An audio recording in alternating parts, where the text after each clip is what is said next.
Now in number 88-1897, the Michigan Department of State Police versus Rick Sitz. Mr. Casey. Mr. Chief Justice, and may it please the court.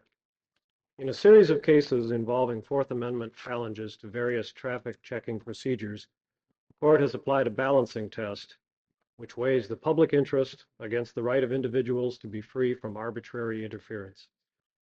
In these cases, the court recognized that different procedures involve different balances and different constitutional safeguards. For example, probable cause is required for a search of a vehicle, either by a roving patrol or at a fixed checkpoint. A seizure of an automobile by a roving patrol is permissible if it is based on reasonable suspicion. And in Martinez-Huerte, the court held that seizure of an automobile at a fixed checkpoint is permissible without individualized suspicion if there are neutral and objective guidelines which limit the discretion of officers in the field and limit the nature of the intrusion. The case today presents no new legal issues. The only question is whether Michigan's temporary sobriety checkpoints are like the roving patrols in Delaware v. Prowse, or, as we argue, are more like the fixed checkpoints in Martinez-Huerte, in which no individualized suspicion is required. Mr. Casey, this action was brought as a facial challenge of some kind. That's the correct. Program. And the plaintiffs in the case are simply citizens who drive in Michigan. That's correct. No one was a plaintiff named in the case who had been stopped at a checkpoint. The complaint was filed before any sobriety checkpoints had been operated. Do you think that the plaintiffs have standing? I believe they do. Why? The case was brought under the Michigan Declaratory Judgment Action by the plaintiffs in their capacity as licensed drivers in the state of Michigan, who alleged that if sobriety checkpoints were operated, there was a very great likelihood that they would be subject to the checkpoints. We agree. If the checkpoints were operated, these individual plaintiffs would be subjected to them. We think there's a sufficient case or controversy to confer standing in both the state courts and in this court, even without waiting for a particular operation of the checkpoint. Suppose a police department has a policy of applying chokeholds to people resisting arrest. Would any citizen have standing to challenge that practice? In that case, on the theory that he might be arrested and a chokehold applied to him? The likelihood of any individual citizen being subjected to that police tactic is not as high as the likelihood that individual citizens in Michigan will be subjected to sobriety checkpoints. We think our case, the plaintiffs do have sufficient standing to permit the court to address this question as a facial constitutional challenge without waiting for an individual to be arrested and then try it as applied to him.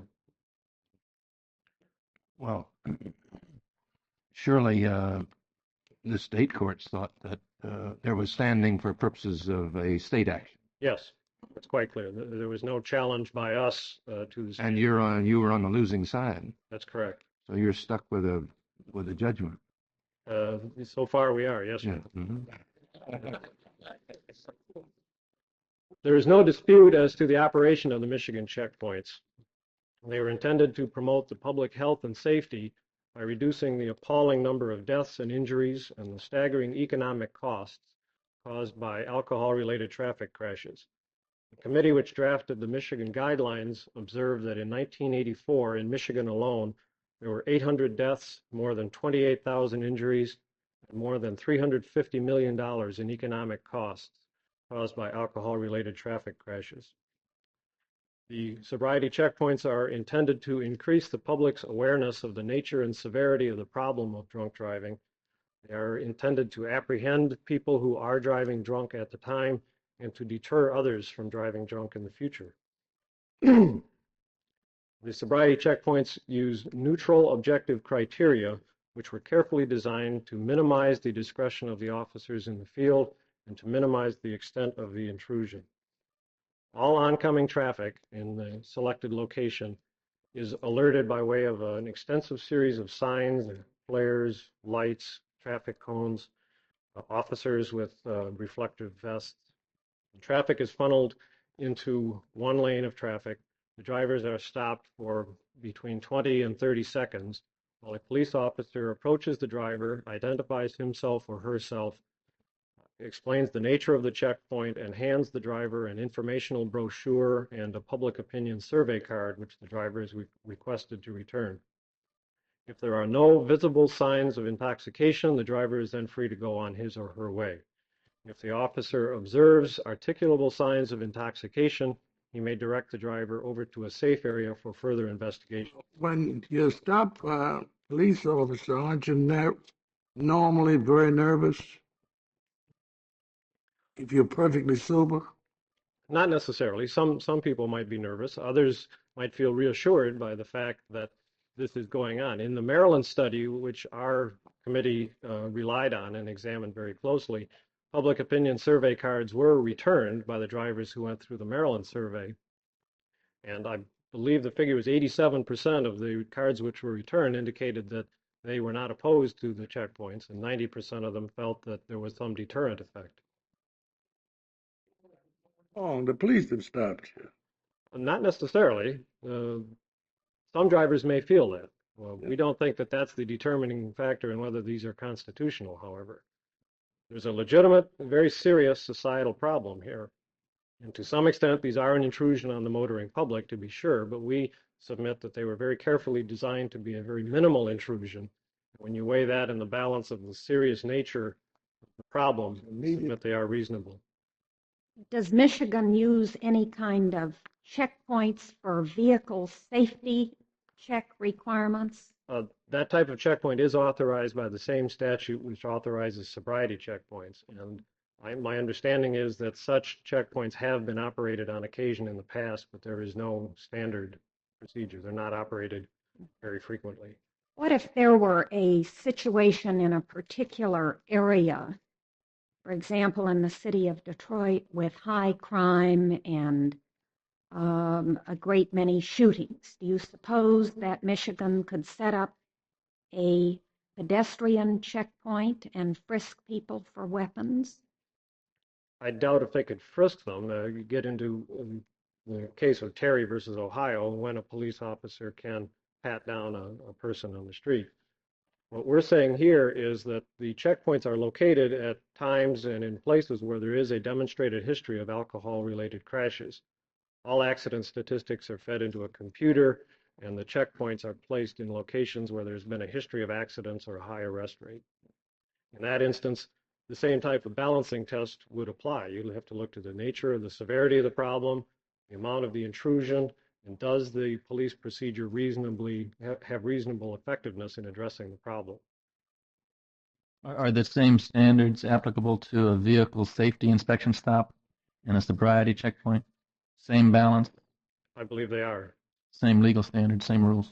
Correct. The purpose is a little different, but the court has recognized in Delaware v. Prowse, for example, that the state, state has a very significant interest in assuring that drivers are properly licensed and have proof of insurance and registration, and that vehicles have the required safety equipment.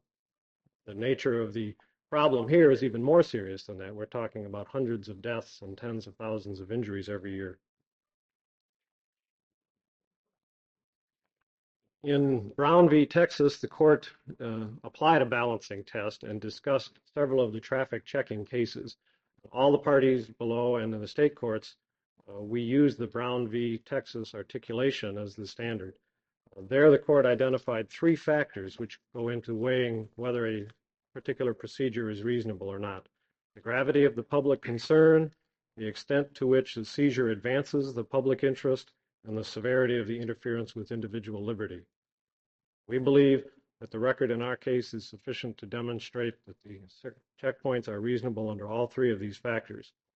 The gravity of the public concern is undisputed by plaintiffs here. It's widely recognized. The key point where the state courts went wrong, we submit, is in its conclusion that the checkpoints were not effective enough. The court in Michigan said that we did not prove a sufficiently high arrest rate, we did not prove long-term deterrent effects from the operation of the checkpoints, and we did not prove that they were the most effective method police could use.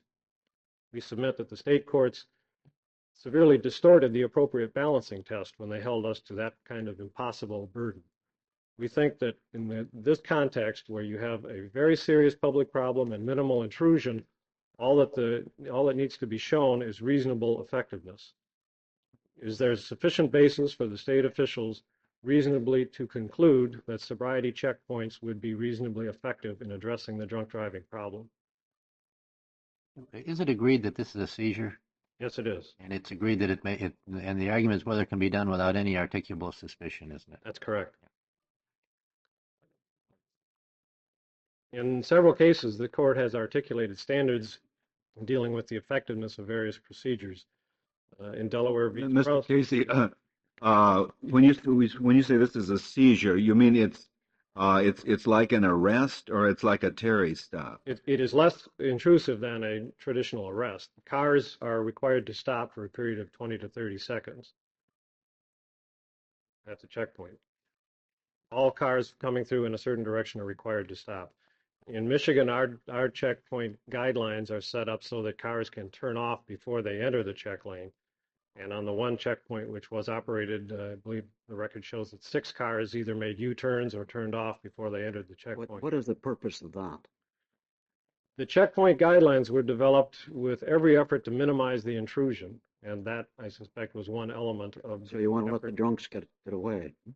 It would be easy to design a more effective checkpoint than we have, but to do that would probably require greater intrusion.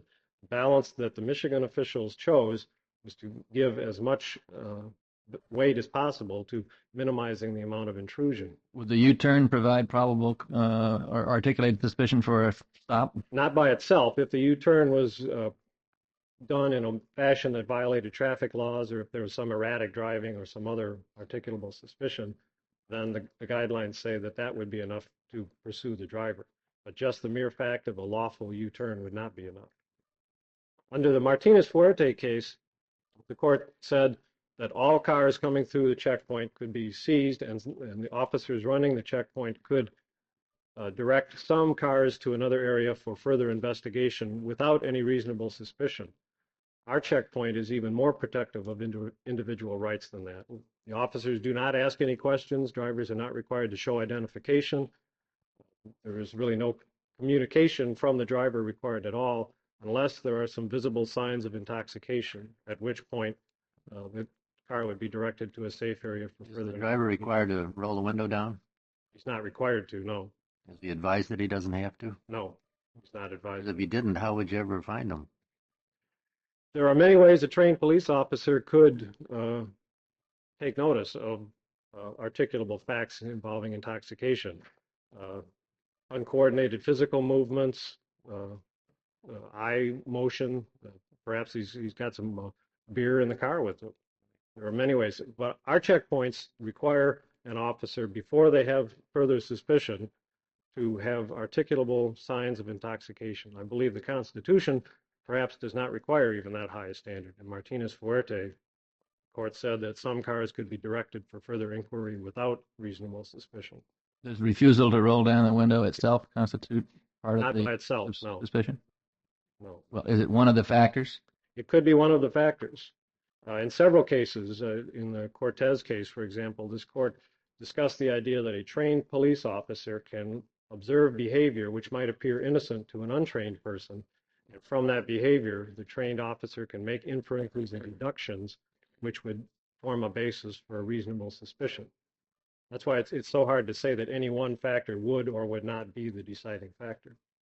There are command officers on the scene who are involved in the decision whether to send a driver off for further investigation. It's not up to the individual officer in the field, and it is structured by the guidelines themselves. Under the standard procedure, is an officer stationed in a place where he can follow someone who makes a U-turn?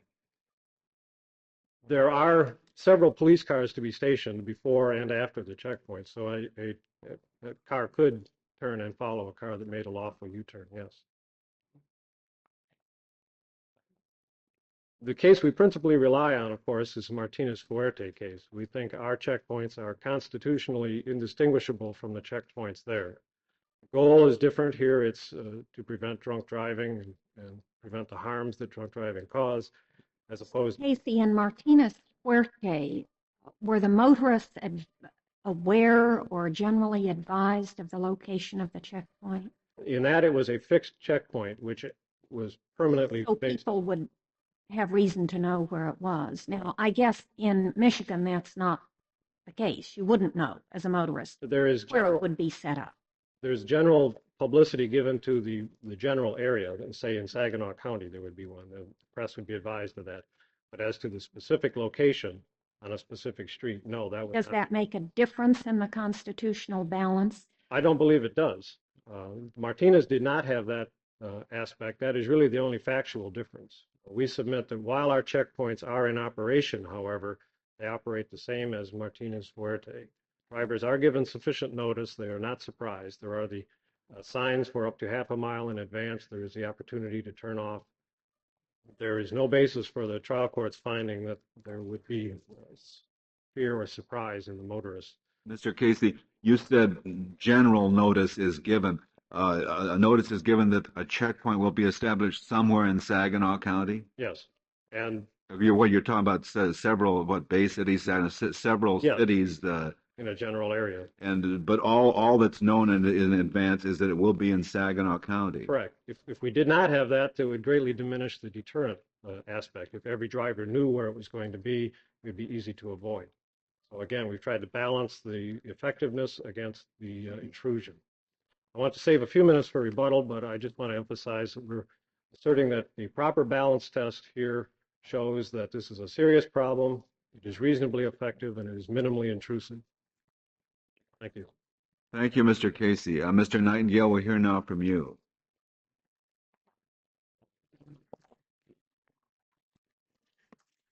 Thank you, Mr. Chief Justice, and may it please the court. We join in Mr. Casey's analysis of the legal principles that govern this case.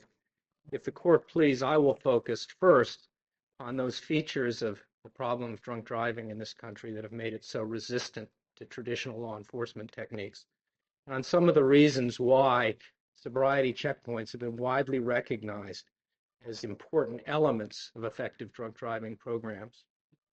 Mr. Casey indicated there has been no dispute in this case that the problem of drinking and driving is a very serious one.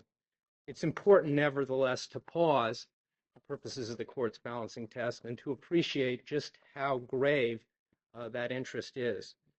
If one were to prepare a list of the most important and serious threats to public health and safety in this country, drunk driving would have to be at or near the top of the list. In 1988, 47,000 people were killed in traffic crashes in this country. Of the roughly 62,000 drivers involved, 25% were intoxicated legally at the time of the accident. Alcohol was involved. Nightingale, going back to Justice O'Connor's question, is the problem any less serious with regard to firearms?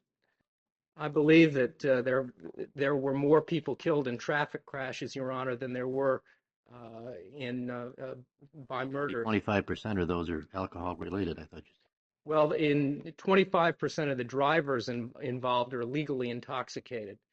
In the case of 50% of the fatalities, alcohol is involved, and that refers to some level. How do guns compare? How do firearm danger compare with that? I believe that the number of murders in the country, and this is a rough recollection of something I read along the way, is on the order of 20,000. It's a Pretty serious they're problem, very too, isn't serious it? problems. Yeah. How about drug traffic? I suppose you would take the position that that's an equally serious national problem. It's certainly a very serious national problem. So can the government set up stop and frisk points for pedestrians in drug use areas of cities? Your Honor, a frisk is a much more intrusive form of interference with Fourth Amendment interests than a traffic stop. Traffic stop is a well accepted form of intrusion. In the Martinez-Fuerte case, the court noted that it was a well-established practice. His utility had been accepted as an incident of travel on the roads, and it is a very, very minimal interference with Fourth Amendment interests. That you have a license to walk along the sidewalk, can it? No, Your Honor, I wouldn't think so. And it does have the right to insist that you have a license to drive. That's true. Driving is a very highly regulated activity in this country, in keeping with the risks that it presents to others on the road. So it's not inconceivable that you might you might have a traffic stop not just for intoxication but for drug use. Does this seek to find out drug use as well? I believe that at least under the Department of Transportation's guidelines, as a result of recent regulation, that drug use and alcohol use are treated the same. Well, speaking of statistics, I think there are more deaths by automobile accidents than in all the wars of this country put together. This was spelled out in an opinion of this court, which you haven't cited. Right.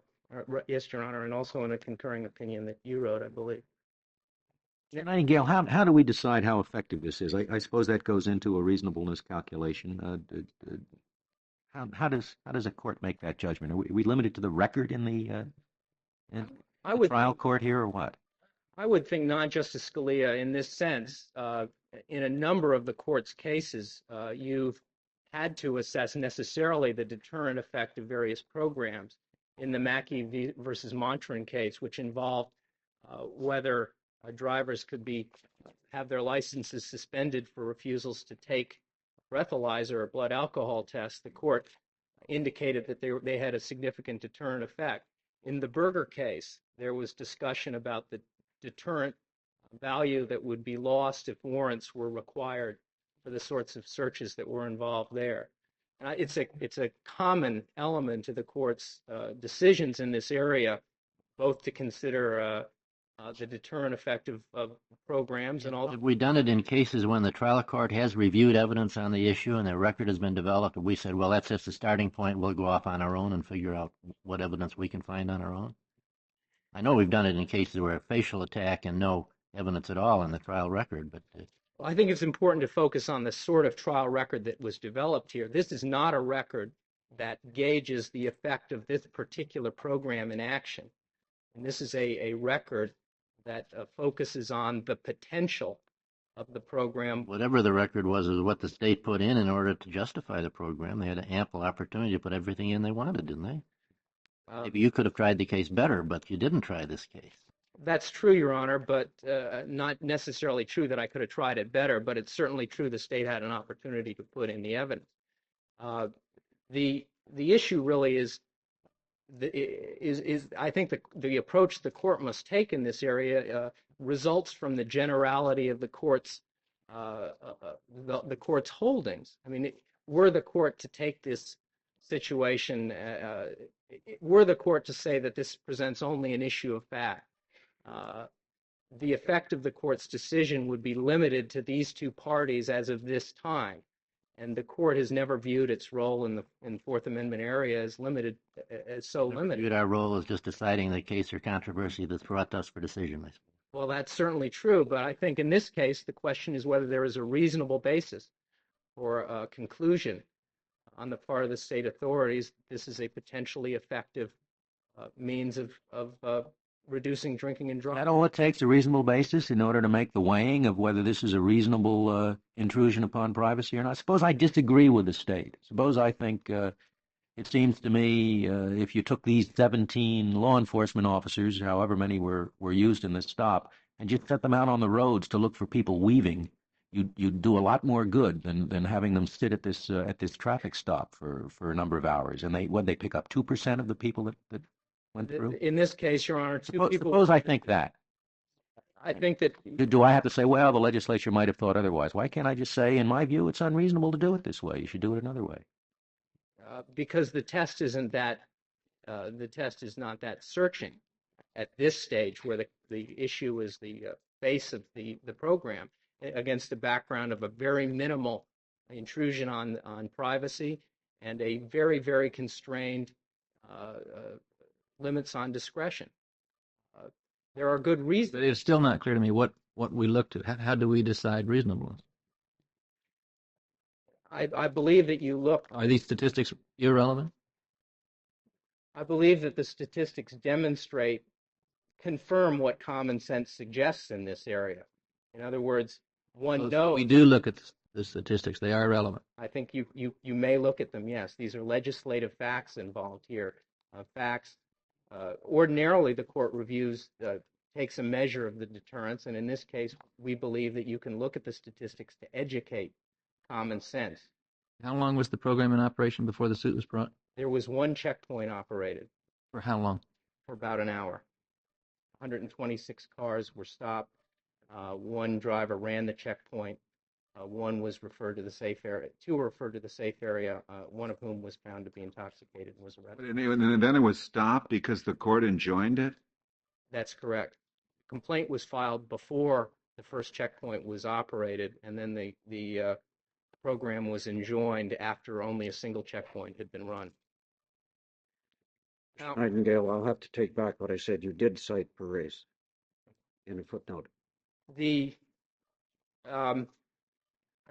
Now, why, getting back to Justice Scalia's question about why it would be reasonable for the court to put a program like this in place, experience demonstrates that only between 1 in 200 and 1 in 2,000 drunk drivers can be apprehended on an average weekend night. And therefore, it's been the focus of efforts to improve on the situation in this area, to achieve more visibility, to achieve a more impressive reminder of the state's commitment to curbing drunk driving. Thank you very much. Thank you, Mr. Nightingale. Mr. Granzato, hear from you. Mr. Chief Justice, and may it please the court. There are two reasons why the decision of the Michigan Court of Appeals in this case should be affirmed. First is based on this court's decision last term in Von Raab, and also the court's decision in Skinner. In that case, in those two cases, this court indicated the situations under which the court would refer to the balancing test in determining whether a particular Fourth Amendment intrusion was in fact unconstitutional. In Von Raab and Skinner, this court indicated that where the particular type of intrusion serves law enforcement needs, serves governmental needs beyond the normal need for law enforcement, then the court would refer to a balancing test. This case presents for the first time, I believe, in this court, a situation in which a suspicionless, warrantless seizure is being conducted solely for one purpose, and that is to enforce the criminal laws. Under the decisions of this court's last term in Skinner and Von Raab, this court need not even refer to the balancing test in light of the fact that there is no dispute that the reason this particular seizure takes place is to, in fact, enforce the criminal law. How about Martinez-Fuerte? Martinez-Fuerte, Justice Powell, in his decision in that case, in a footnote, indicated that many of the seizures which take place in at the border search or the border stops resulted in something which did not go to a formal charge. But it was enforcing the criminal law, not That's the law. correct. That's correct. Martinez-Fuerte is, of course, a criminal case. But to go back to Almeida-Sanchez, 3 years before Martinez-Fuerte, Justice Powell, in his concurring opinion in that case, indicated that only 3% of all cars that were stopped, of all persons who were stopped for violations of the border, illegal aliens, only 3% of those people were in fact prosecuted.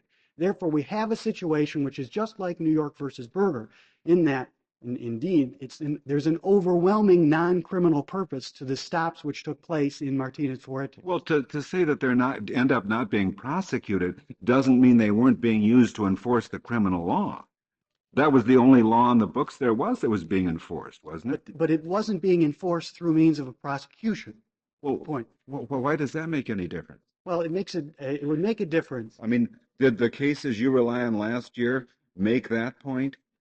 Excuse me? Did the cases you rely on that we decided last year, Von Raab and the other Skinner case, make the point that you're making? Yes, they did, in fact, because in the Von Raab case, for example, there was no there was no chance of there ever being a criminal prosecution in light of the fact that the testing which took place in Von Raab couldn't be used unless by the agreement of the person whose test was being taken in a criminal proceeding. Well, but I thought the point you were making was that Martinez Fuerte was really not a criminal case because so few people were prosecuted under it. No, that's not what I'm saying. This court has decided in New York versus Berger that a particular type of scheme can have both an administrative nature and a criminal nature. Martinez Fuerte fits squarely within the dichotomy which was drawn in this court in New York versus Berger, because as Justice Powell indicated, only 3% of these cases actually result in prosecution. Well, but that doesn't mean it's an administrative scheme. It's not as if there was some administrative procedure that was being enforced in Martinez Fuerte. It was just different levels of the criminal process. I would, in response to your original question, Mr. Chief Justice, I would also indicate to the court that this court has indicated since Martinez Fuerte that there is a nexus to the border which allowed the court to make the decision in Martinez Fuerte as it did, and that's the case of Montoya de Hernandez. Because in that case, the court indicated that the decision in Martinez Fuerte was in fact connected to this country's vested right to protect its borders. And in that sense, the whole concept of a probable cause or reasonable suspicion requirement was automatically out of the Martinez Fuerte case to begin with. Mr. Granzano, what do you do about the truck checkpoints which exist on many state highways, requiring trucks to pull over to determine whether they're overloaded and whether their safety equipment is operational? To some extent, those cases may fall within the balancing test, even under this court's decision in Von Raab and Skinner, because they may involve, in particular states certainly, non-criminal prosecutions, or at least a situation in which there is both administrative okay, I'll make up one. It's criminal. If they catch your truck with too much weight on it, you're going to be cited criminally, or with unsafe brakes. Well, there's another construct to the Fourth Amendment which may come into play in a situation of a truck and a weigh station, and that is the heavily regulated industry concept, which has been developed by the court and applied in a number of cases. That may well take it outside. Heavily regulated industry? I don't know. You need a driver's license and a truck driver's license, just as you need a car driver's license for a car. But it is, it is regulated because of the weight of the vehicle. That's why the weigh stations exist to impose certain restrictions on the weight. Seems to me circular. Since the weigh stations exist, it's a heavily regulated industry, which justifies the weigh stations. No, the heavily regulated industry construct, which this court has adopted, is based on one thing, and that is a piece of legislation or a number of pieces of legislation. The weigh stations have nothing to do with whether it is in fact a heavily regulated industry. How long has this? There are a great number of regulations of automobiles, safety requirements, and Yes. where they're contained in statute. Indeed, and as I pointed out in my brief, there are certain vehicle checks which could exist in Michigan in response to Justice O'Connor's question to the petitioner's attorney. These particular stops in Michigan have in fact been decriminalized recently, as Colonel Hogue testified in his testimony at the trial in this case. In that situation, as I've indicated in my brief, those types of suspicionless, warrantless stops would be subject to the balancing test which this court has developed. How long had this checkpoint been in operation before it was stopped by the court order? This court case, let me just say, I want to correct one thing. This check lane was stopped by stipulation of the parties after the first time that it had been instituted in Michigan. We actually brought this case prior to the imposition of the first check lane to try to prevent it from taking place at that time. It had been in operation. If you thought to enjoin it before it even was established, then how did you expect the state to have any statistical evidence as to its operation? Justice Kennedy, this program... The sooner you bring it, the better off your suit is, because the state has no statistics to back up what they're doing? No, not at all. This program was copied from a program which was developed by the state of Maryland and the state police of Maryland, and copied very liberally, I would say, from that program. And the Maryland program had been in existence for approximately 4 years. In addition, there was a considerable amount of experience outside the United States prior to the Maryland program, which analyzed the effectiveness of these sobriety roadblocks. And that is the type of evidence which was presented in this case through Dr. Ross. Now, Dr. Ross, who has analyzed extensively the studies that have been conducted worldwide on the subject of sobriety roadblocks, testified in this case. And what he testified to went directly to the balancing test, which the court applied in both the Michigan Court of Appeals and... So it was improper, in your view, for Michigan to even enact this statute and to try to administer the roadblock on its own and gather its own statistics? That's correct. Mr. Granzotta, would it have made a difference if these weren't stops along the way, but if these were, suppose they set up at the entrance to Michigan highways, checkpoints at which they would check your car headlights before you were allowed on it, the brakes, and the sobriety of the driver? Or suppose they do it at a toll booth on a state toll road. When you come up to the toll booth, they check your safety of the car and the safety of the driver. Is that okay? Well, my position is that with respect to an investigation and attempting to find criminal wrongdoing, that there is something fundamentally different about that and a stop for a vehicle code violation or a toll booth. Well, it's hard to separate the one from the other. I mean, it's the same at the truck stops. They're doing two things. If you are there in violation of the law, you'll be penalized, but they want to get you off the road also. Isn't that the purpose of these stops? I mean, you say it has a purely criminal purpose. Well, it isn't just to put you in jail for a violation. It's to get you off the road because you're drunk. Isn't that a separate purpose? Is achieved through the enforcement of the criminal law. Well, likewise in the case I just spoke about when they're checking you to get on the road. You mean it'd be okay if they checked your brakes and found the brakes were no good and said you can't get on the road? Go in peace, and you go home. No. But if they arrest you for bad brakes, then it becomes bad. No. The first that you are describing is something that would, certainly in Michigan, in light of the decriminalization, be subject to the balancing test. The only point I would raise in light of Von Raab and Skinner is that if the purpose of the intrusion is to purely serve the criminal law, then that intrusion is unconstitutional without even resort to the balancing test. Let me go to the balancing test, which has been talked about at length. There are three factors which were analyzed in this case. The gravity of the public harm is the first, and on that we have no dispute. We did not bring this case to minimize the dangers associated with drunk driving in this country. What we attempted to prove, and did in fact prove to the satisfaction of the trial court in this case, was that sobriety roadblocks are just not an effective means of addressing that serious societal problem. We presented in this case the testimony of Dr. Ross. Dr. Ross is a preeminent expert in the area of deterring the drunk driver.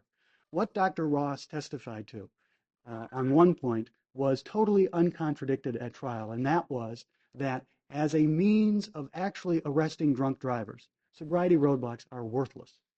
Sobriety roadblocks do not achieve significant numbers of arrests.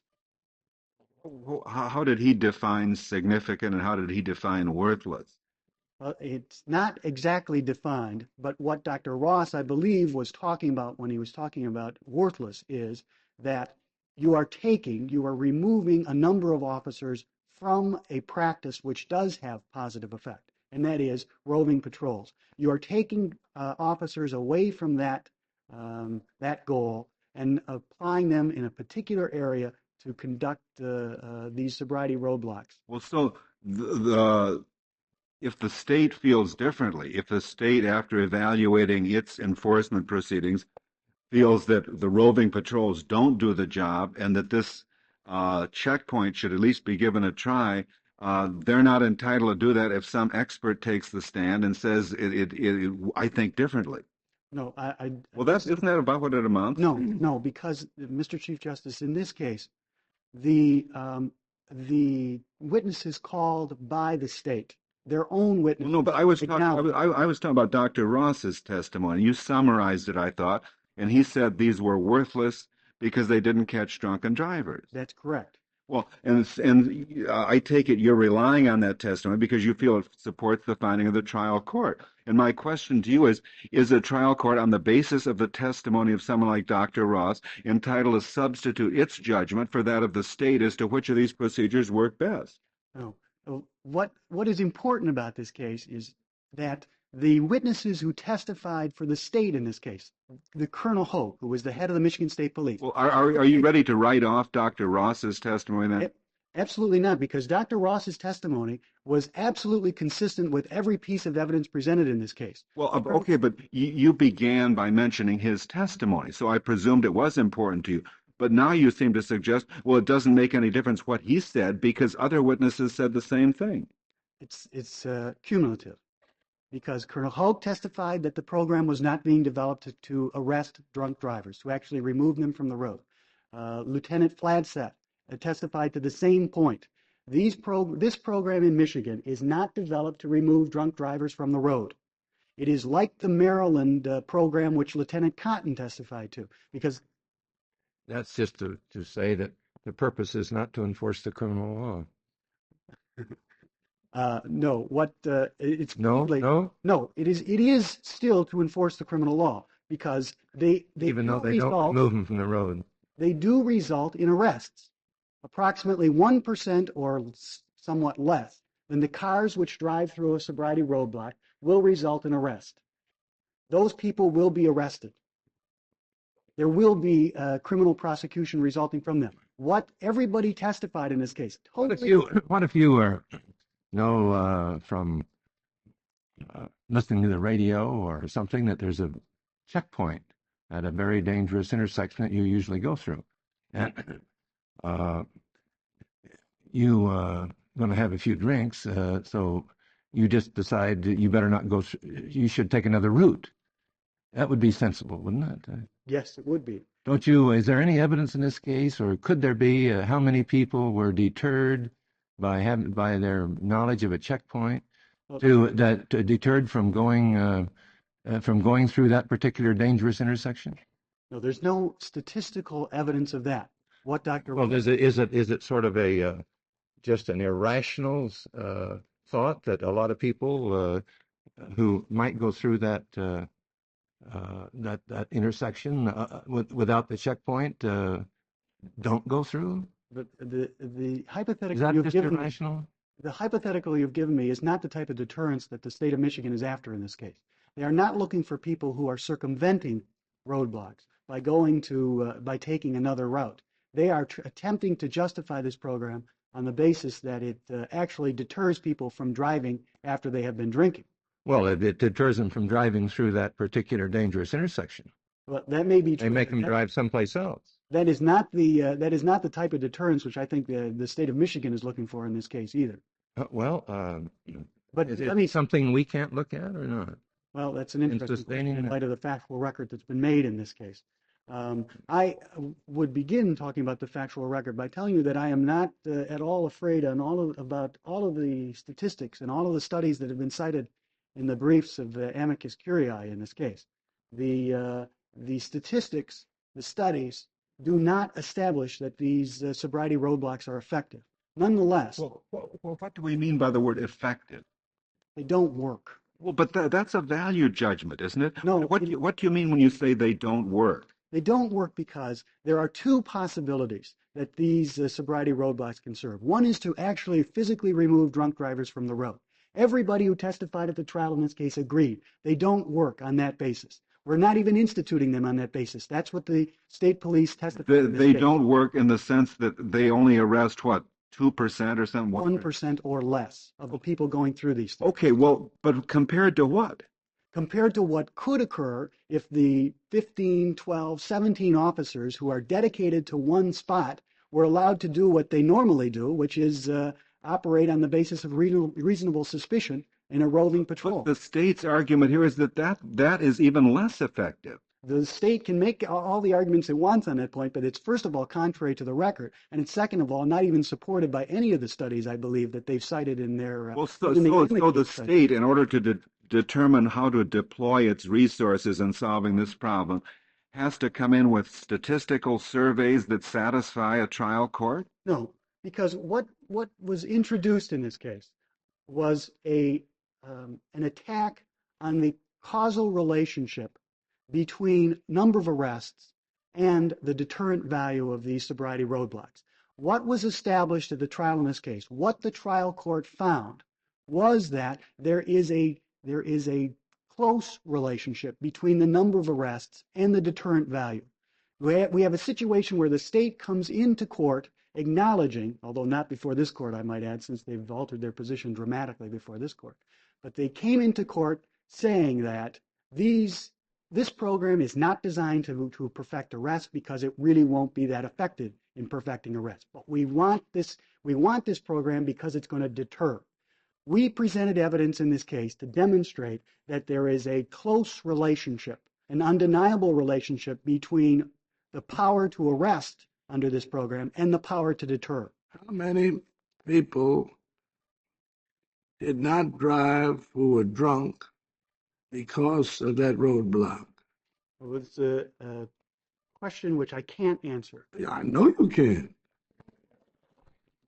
But how many do you say they need to arrest? What percentage? Would they need to arrest? To be good for you. Again, it is a question which never came up. Well, you sure that this is wrong? Now give me one that's right. Give you one. You're sure that 1% is wrong. Well, can you give me what percentage is right?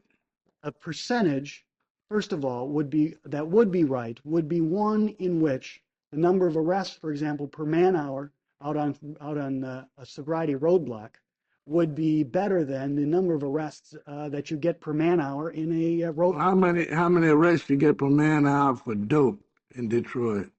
I'm afraid I can't answer that question. You certainly can't. You just pick out one. I wonder if it's so wasteful. If these checkpoints are so wasteful, why there's some 30 or so states in here defending these checkpoints? I don't know. They're all just misled. No, what is involved in these checkpoints? I'm reading the amici briefs that have been filed in this case. One point that appears frequently and dramatically is visibility. These are a very visible means of showing that something is being done on the drunk driving problem. In Michigan, I would suggest to you, Justice White, that this program was done despite the hesitancy of the Michigan legislature. It was done at the request of the governor of the state of Michigan. And in my estimation, it was done precisely because this type of law enforcement mechanism is visible. It doesn't necessarily work, but it's visible. It shows that somebody's attempting to do something about the drug testing, about the drunk driving problem. Well, the states would rather have these 30 states apparently would rather have checkpoints that deploy their officers otherwise. I would suggest to you that wouldn't they? Principle wouldn't they?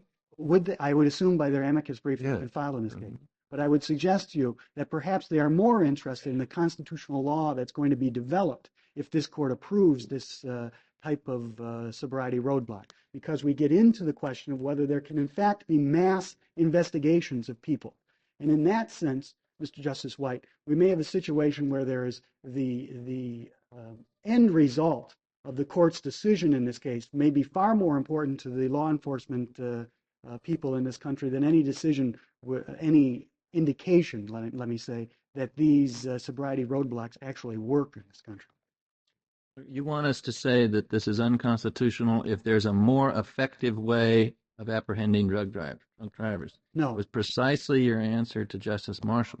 No, it is not only, let me say, it is not only that it is the less effective way, let me say, than roving patrols. That's not the only point. The fact is that these types of seizures will result in a limited number of arrests, first of all. They're not going to accomplish what they want to accomplish. It's just not going to serve the purpose in comparison, I will grant you, in comparison to what the police could be doing in other settings.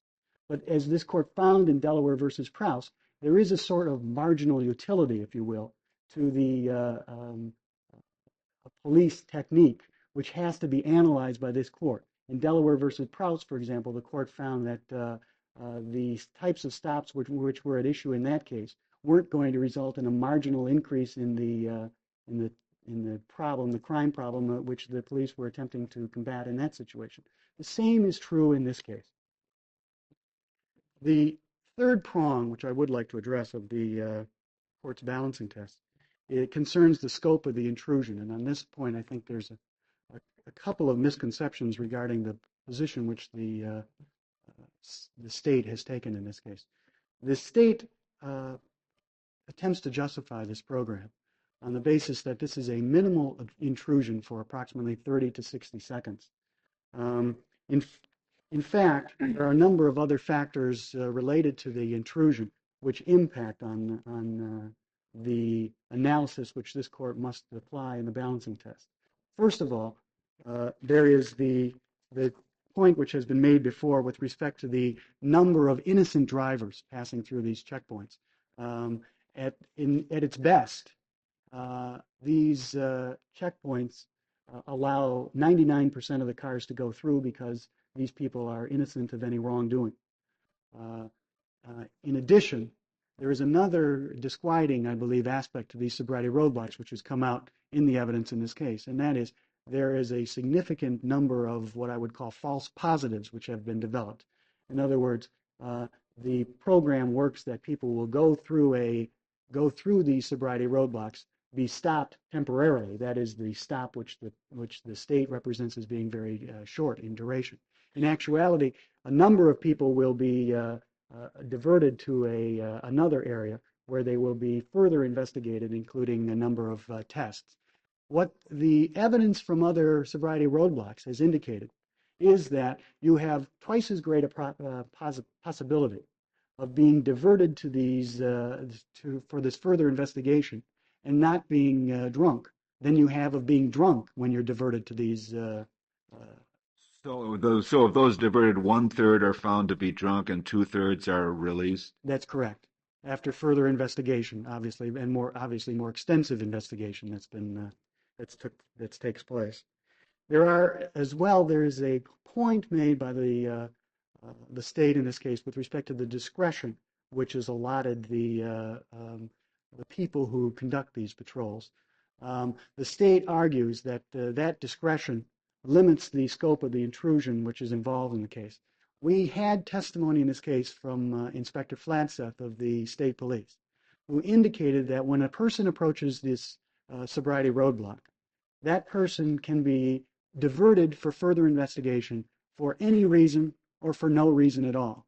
Therefore, the answer that was supplied before with respect to failing to open the window, if somebody could be diverted for further investigation for failing to open the window, the answer to that question is yes, they can be, because Inspector Fladseth candidly acknowledged during the course of his testimony that the officer who is confronting the person driving up in the car can divert that person for further investigation, more extensive investigation, for any reason or for no reason. If only 1% of drunk driving are arrested in this manner, and 1/3 of those diverted are found to be drunk, only 3% then are diverted. Is that about right? That's correct.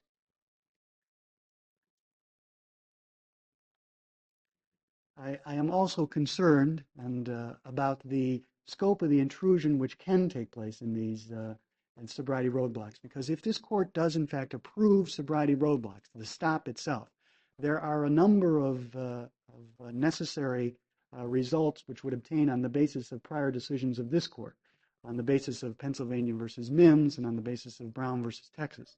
There are a number of actions, conduct which the police can take in this situation, undeniably, if this court does in fact approve sobriety roadblocks, that is the stop itself.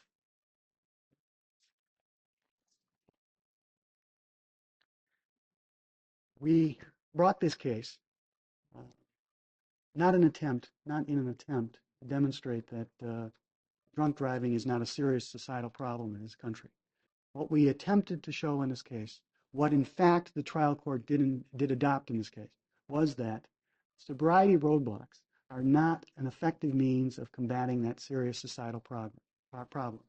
Under the balancing test, therefore, what we have, I believe, is a serious problem. We have an intrusion which may be minimal in some respects, but it is an intrusion which does not accomplish anything. And on that basis, we would ask that on the court's balancing test, as it's been adopted, that these sobriety roadblocks be found unconstitutional. Thank you. Thank you, Mr. Granzato. Mr. Casey, you have 3 minutes remaining. I have nothing further to add, Your Honor. Very well. The case is Mr. submitted. Casey, excuse me, I do have a question. Do you agree with the statement that was just made? These parties at the roadblock could be pulled over for further investigation for any reason or for no reason? Was that the way this was done? I don't agree with that. The testimony that he's referring Because to... that bears upon the scope of intrusion. I had thought up to now that all we're talking about, the degree of intrusion, is being stopped. If that statement is true, the degree of intrusion without articulable suspicion could be as much as getting out of your car and having to walk a line and do all the other tests that they perform. That statement is not accurate.